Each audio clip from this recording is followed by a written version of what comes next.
بسم اللہ الرحمن الرحیم۔ السلام علیکہ یا صاحب العصر والزمان۔ نمبر 5، بت پرستوں سے مناظرہ۔ اب 5ویں گروہ یعنی بت پرستوں کی باری آئی۔ پیغمبر اکرم صلی اللہ علیہ وآلہ وسلم نے ان کی طرف رخ کر کے فرمایا، تم لوگ کیوں خدا کی عبادت سے روگرداں ہو اور ان بتوں کی پوجا کرتے ہو؟ بت پرست، ہم ان بتوں کے ذریعے خدا کی بارگاہ میں تقرب حاصل کرتے ہیں۔ پیغمبر اکرم صلی اللہ علیہ وآلہ وسلم، کیا یہ بت کچھ سنتے بھی ہیں؟ اور کیا یہ بت خدا کے حکم کی اطاعت کرتے ہیں؟ اور کیا ان کی عبادت اور پرستش کرتے ہو جس سے تم ان کے احترام کرنے کی بدولت خدا کا تقرب حاصل کرتے ہو؟ بت پرست، نہیں، یہ تو نہیں سنتے اور نہ خداوند عالم کی عبادت اور پرستش کرتے ہیں۔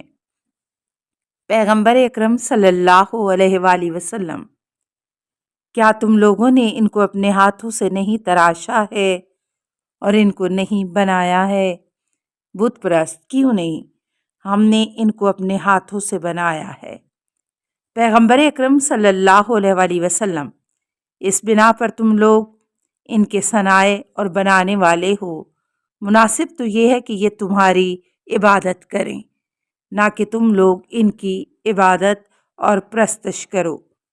اس کے علاوہ جو خدا تمہاری مصلحت اور تمہارے انجام نیز تمہارے فرائض اور ذمہ داریوں سے آگاہ ہے، اس کو چاہیے کہ بتوں کی پرستش کا حکم تمہیں دے، جبکہ خداوند عالم نے ایسا کوئی حکم نہیں دیا ہے۔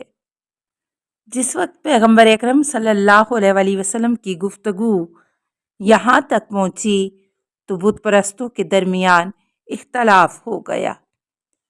ان میں سے بعض لوگوں نے کہا، خدا نے ان بتوں کی شکل و صورت والے مردوں میں حلول کیا ہے اور ہم ان بتوں کی پرستش اور ان پر توجہ اس وجہ سے کرتے ہیں تاکہ ان شکلوں کا احترام کر سکیں۔ ان میں سے بعض لوگوں نے کہا، ہم نے ان بتوں کو پرہیزگار اور خدا کے مطیع بندوں کی شبیہ بنایا ہے، ہم خدا کی تعظیم اور اس کے احترام کی وجہ سے ان کی عبادت کرتے ہیں۔ تیسرے گروپ نے کہا، جس وقت خداوند عالم نے جناب آدم علیہ السلام کو خلق کیا اور اپنے فرشتوں کو جناب آدم کے سامنے سجدہ کرنے کا حکم دیا، لہٰذا ہم تمام انسان اس بات کے سزاوار ہیں کہ جناب آدم کو سجدہ کریں، اور چونکہ ہم اس زمانے میں نہیں تھے اس وجہ سے ان کو سجدہ کرنے سے محروم رہے۔ آج ہم نے جناب آدم کی شبیہ بنائی اور خدا کا تقرب حاصل کرنے کے لیے ان کے سامنے سجدہ کرتے ہیں تاکہ گزشتہ محرومیت کی تلافی کر سکیں، اور جس طرح آپ نے اپنے ہاتھوں سے مسجدوں میں محرابیں بنائیں اور کعبہ کی طرف منہ کر کے سجدہ کرتے ہیں، کعبہ کے مقابل خدا کی تعظیم اور اس کے احترام کی وجہ سے سجدہ اور عبادت کرتے ہیں، اسی طرح ہم بھی ان بتوں کے سامنے در حقیقت خدا کا احترام کرتے ہیں۔ پیغمبر اکرم صلی اللہ علیہ وآلہ وسلم نے تینوں گروہوں کی طرف رخ کرتے ہوئے فرمایا، تم سبھی لوگ حقیقت سے دور، غلط اور منحرف راستے پر ہو، اور پھر ایک ایک کا الگ الگ جواب دینے لگے۔ پہلے گروہ کی طرف رخ کر کے فرمایا، تم جو کہتے ہو کہ خدا نے ان بتوں کی شکلوں کے لوگوں میں حلول کر رکھا ہے، اس وجہ سے ہم نے ان بتوں کو انہی مردوں کی شکل میں بنایا ہے اور ان کی پوجا کرتے ہیں۔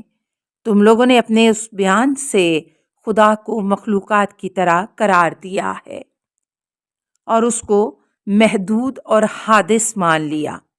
کیا خداوند عالم کسی چیز میں حلول کر سکتا ہے؟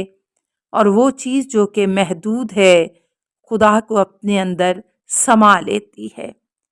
لہٰذا کیا فرق ہے خدا اور دوسری چیزوں میں جو جسموں میں حلول کرتی ہیں، جیسے رنگ، ذائقہ، نرمی، سختی، سنگینی اور سبکی؟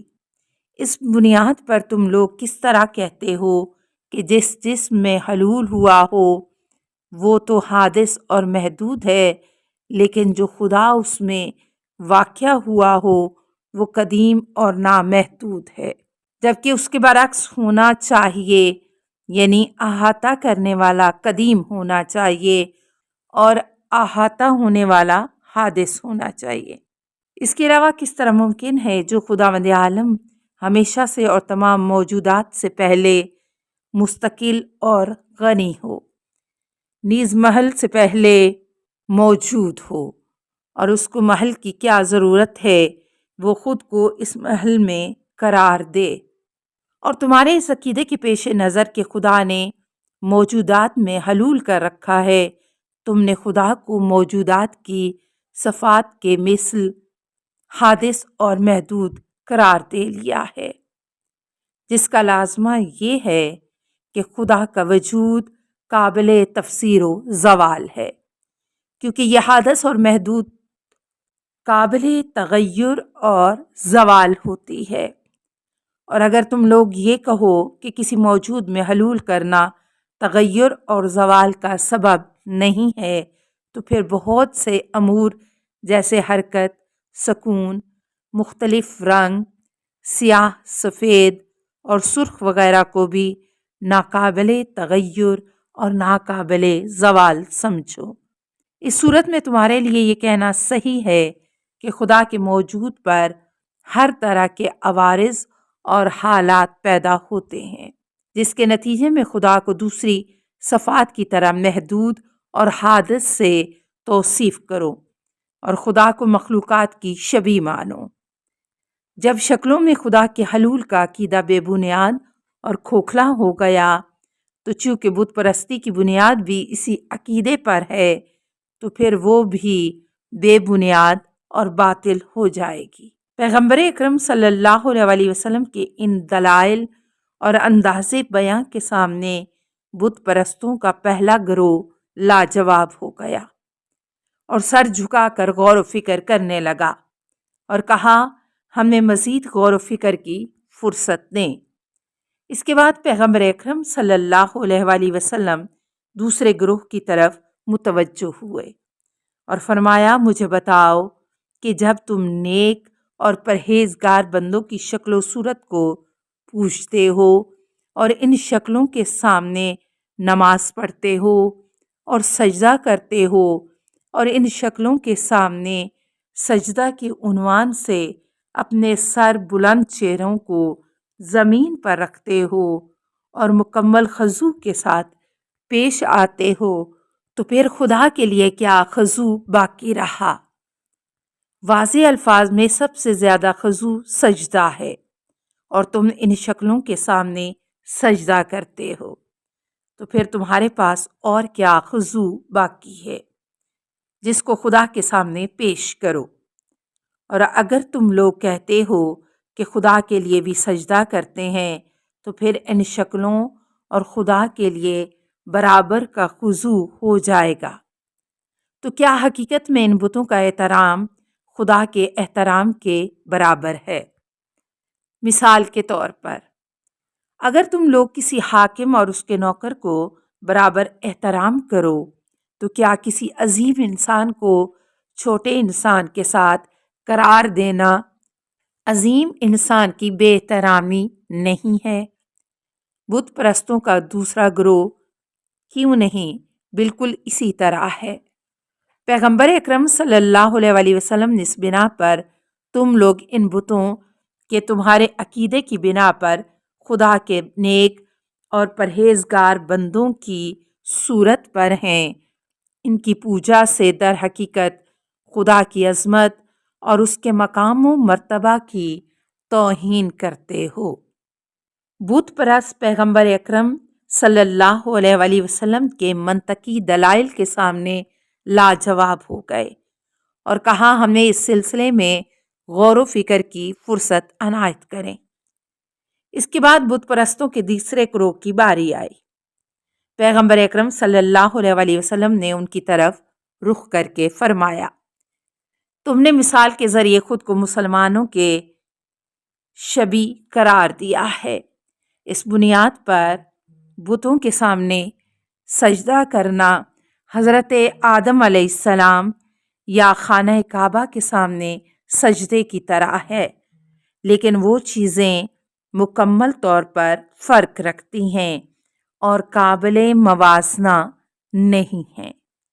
السلام علیکہ یا صاحب العصر والزمان، الامان الامان الامان من فتن الزمان، السلام علیکہ یا خلیفۃ الرحمن، السلام علیکہ یا امام الانس والجان، السلام علیکہ یا مظہر الایمان، السلام علیکہ یا شریک القرآن، السلام علیکہ یا قاطع البرہان، السلام علیکہ یا امام زماننا ھذا اجل اللہ فرجک وسہل اللہ مخرجک وظہورک، السلام علیکہ ورحمۃ اللہ۔